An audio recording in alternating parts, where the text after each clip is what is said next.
Muna, punta po tayo dito sa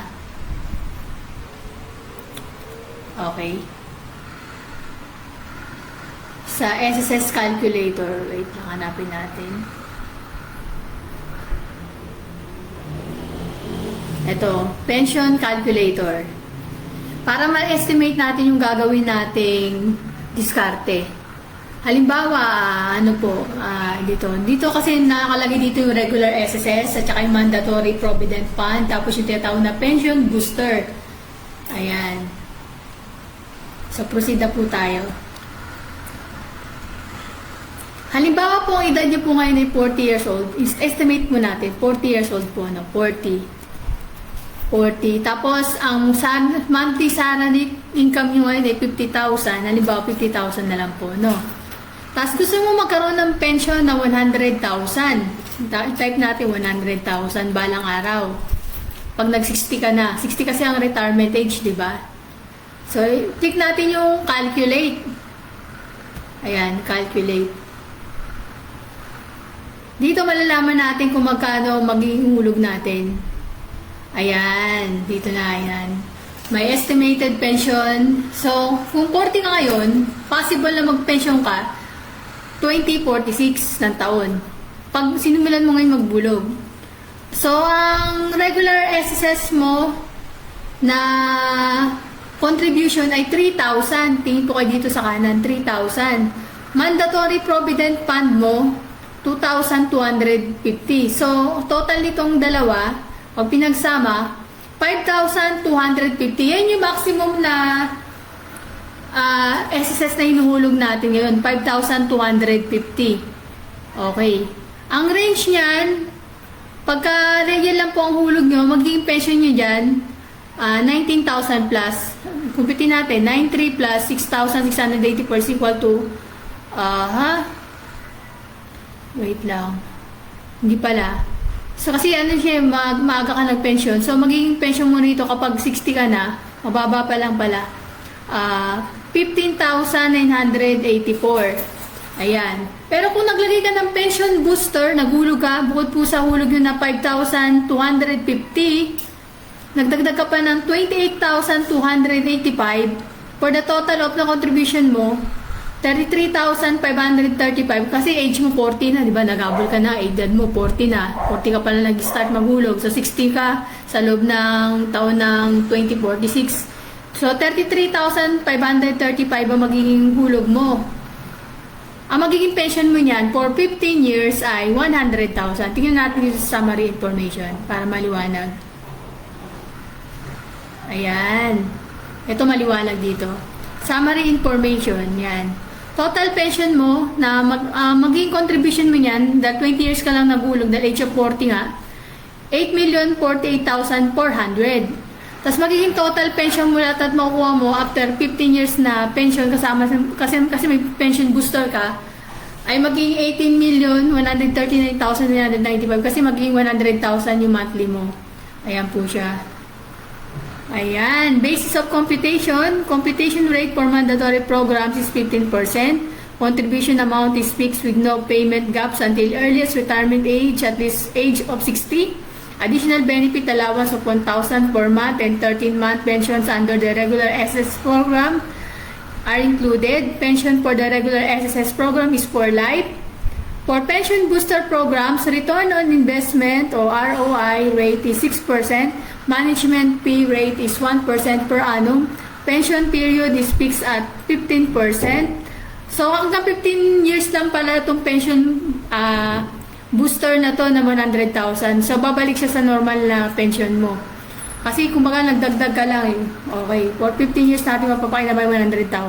Monthly pension includes interest earning during the pension period for illustration purposes. Ngayon, kung bata-bata ka pa, halimbawa 30 years old ka, tingnan natin, di ba ang pension booster mo rito, 28,285. Tapos magpe-pension ka sa 2046. Okay. Ngayon gawin natin wait lang.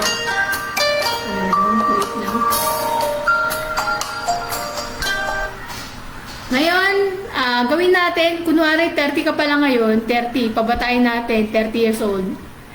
Balitan natin 40 ng 30. Tapos 50,000 uli current monthly salary mo kunwari. Tapos 100,000 ang gusto mong pension. Calculate natin. Click natin yung calculate. Makikita natin magbabago yung hulog niyan. Bababa na. Kanina, magkano nga ba yun? Nakalimutan ko na yung kanina. Mataas-taas yung hulugan mo, di ba? Na monthly contribution kasi regular SS mo, tsaka yung mandatory provident fund, 3,000 plus 2,250, maximum of 5,250 ang hulog yan. Pension booster mo, nagdagdag ka ng 12,312. So, magiging 17,575. Bumaba. Kasi 10 years yung binaba ng pension mo. So, magpipensyo ka sa year ng 2056 na. 100,000 ang pension mo. Ayan.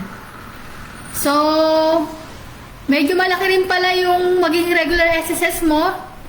13,300 plus yung mandatory provident fund na 13,385. So, magiging, wow, laki 26,685 yung basic pension mo. Kasi kaganina, nung kinumpute natin siya, mababa pa siya, di ba? 15,000 na yata ganyan na-compute natin. Pension booster mo, madadagdagan ka ng 73,300. So, 100,000 siya. Ayan. So, ito na siya. Summary information. Total contribution mo, 6,327,000.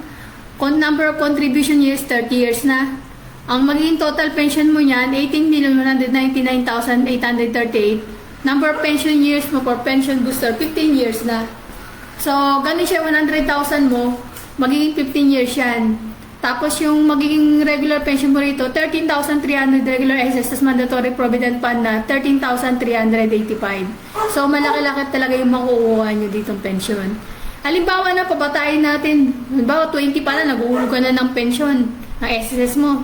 Masipag ka talaga, talagang maasahan ka sa pag-iipon. Ayan. Tapos 100,000 ang desired monthly pension mo. Calculate natin kung magkano magiging hulog na natin. Tingnan natin na. Ayan. Dito makikita nyo, nagbago na siya. Ang pension mo mangyayari year of 2066 na kasi 20 years old ka nagsimula. So after 40 years. Okay, maliit na lang yung hulugan mo. So, habang maaga pa pala naguhulog ka, maliit lang yung magiging pension booster mo. So, ang regular SS mo, 3,000, mandatory provident fund, 2,250, bali 5,250. Ang hulog mo sa SSS, lahat-lahat. Pension booster mo, 5,424 lang. So, 10,674 lang. So, habang bata ka pa, mas maganda maghulog ka na para mababa lang yung pension booster mo. So, ito ang mangyayari niyan.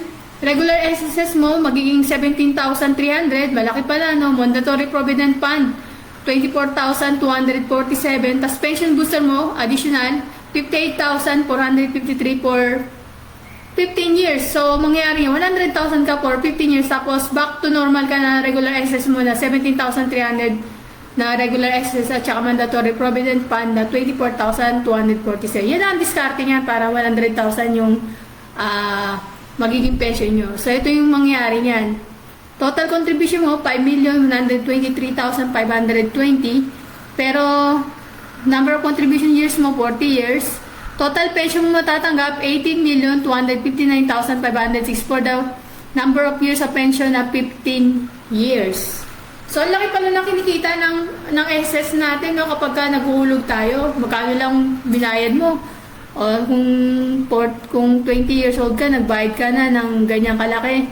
O, di 5 million nga. Tapos, magiging 18. Almost triplet, 4 times yung magiging kita ng pera natin. Tsaka lifetime to na benefit. Hanggat buhay ka, matatanggap po itong, magpas ka ng 15 years. So, 100,000 ka muna for 15 years. Pero nabuhay ka pa ng 16 years hanggang 20 years o 30 years pa, makatanggap ka ng regular SSS na 17,300, mandatory provident fund na 24,247. Tapos, yun na, transferable to, yun ang maganda rito. Transferable to sa inyong asawa na buhay. So, hindi mo papabayaan yung pamilya mo kahit wala ka, naramdam nila yung pagmamahal mo. At sa mga anak na less than 21 years old, makatanggap sila up to 5 children, 10% additional yan na regular SSS. Imagine mo kung may 5 kang anak. So, 17,300 regular SSS mo, Kung may 5 kang anak, so yung isang anak makatanggap ng 1,730 times 5. So magkano yun? 1,700, mga 5,000 may din madadagdag sa pension mo na regular. Ganun kasimple lang yan, present followers, kung paano patasin yung SSS pension natin. Ngayon, ang problema naman iba, paano magulog? O, simple lang yan, punta kayo sa MySSS portal nyo. Ayan. Close ko muna to, agree ko lang to. Ayan, punta kayo sa payment reference number, tapos contribution. Ayan, dito kayo pupunta. Hintayin lang natin mag-load.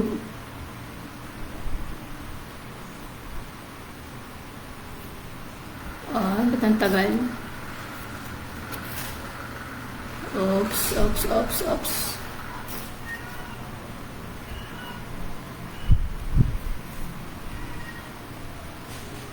Na inactivity ako, kailangan ko yata mag-log out, log in na naman. Okay. Iyan muna natin, i-load muna natin. Reload. Okay, mahina yata internet ko. Yun, nag-login na lang ako. Ayan. Ayan, para makita nyo kung paano mag-login din.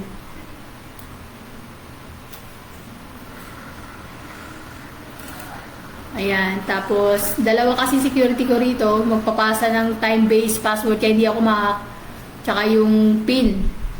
Kaya hindi ako kahit anong gawin ng hacker, hindi ako ma-hack. Diba? Ganyan din gawin yung present followers. Ayan. Ilagay ko yung time-based one-time password ko.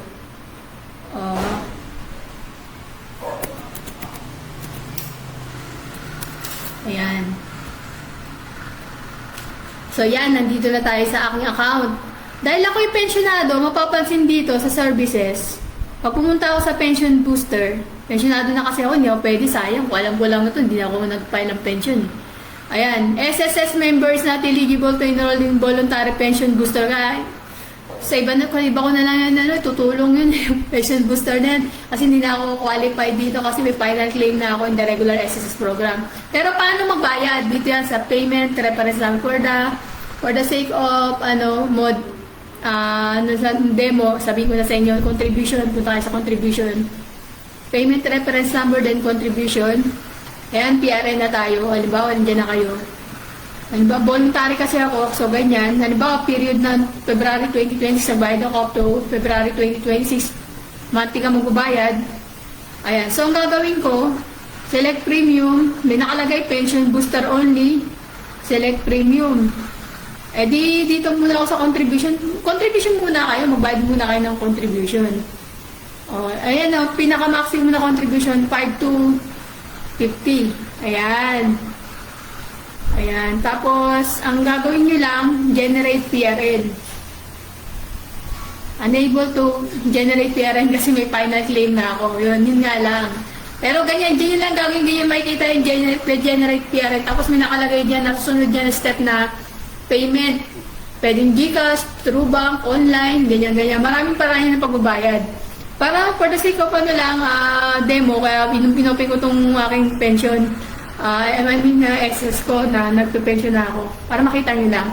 Pero kung gusto nyo sa pension booster naman kayo magbabayad, ang kiklik nyo lang dito, applicable period pension booster. Ayan.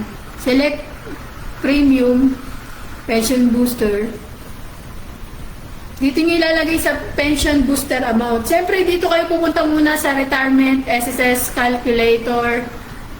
My SSS retirement calculator. Kung magkano magiging SSS booster nyo.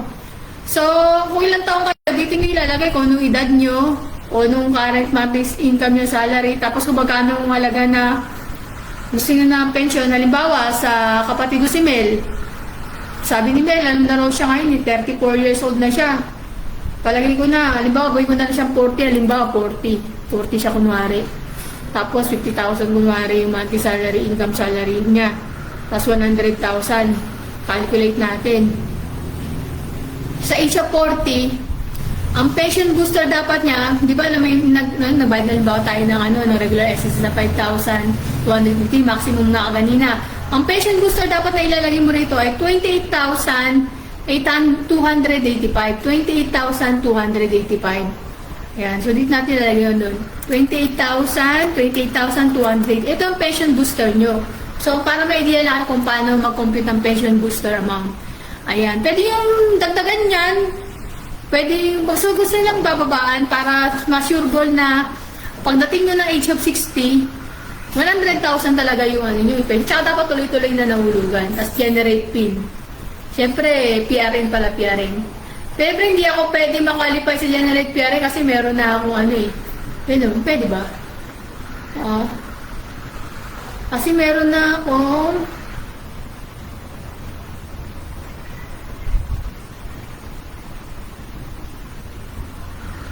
hindi ako na-generate kasi nga may final claim na ako. Pero pag kayo walang final claim, hindi ganyan ang lalabas sa inyo, may generate PRN yan. So, ganun lang kasimple, no?